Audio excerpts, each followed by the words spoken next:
ভোগালী আমাৰ আটাইতকৈ ভাল লগা বিহু কাৰণ বতৰ বৰ ধুনীয়া থাকে আৰু প্লাছ ইয়াত খোৱা বোৱাটো বেছি হয় ৰঙালী বিহুত ফূৰ্তি হয় হুঁচৰি হয় কিন্তু বৰষুণে কেতিয়াবা বৰ উৎপাত কৰে সেইকাৰণে এইটো আটাইতকৈ আমাৰ কাৰণে সকলোৱে ভাল পোৱা বিহু আৰু নতুন এইবাৰো আহিছে বিহু আমি সকলো প্ৰস্তুত হৈছোঁ সুন্দৰ বতৰ আজিতো এসাঁজ ভাত খাব লাগিব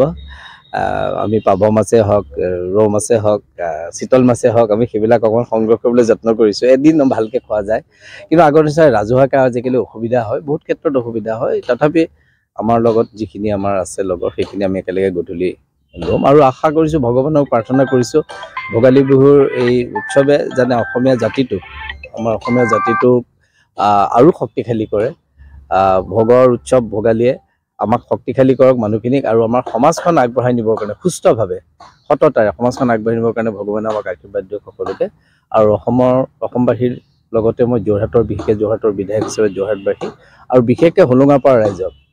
তেওঁলোক বহুত কষ্টৰ মাজত আছে মানুহখিনি মই শিকিছোঁ গতিকে সকলোকে মই ভোগালী বিহুৰ আন্তৰিক শুভেচ্ছা জ্ঞাপন কৰিছোঁ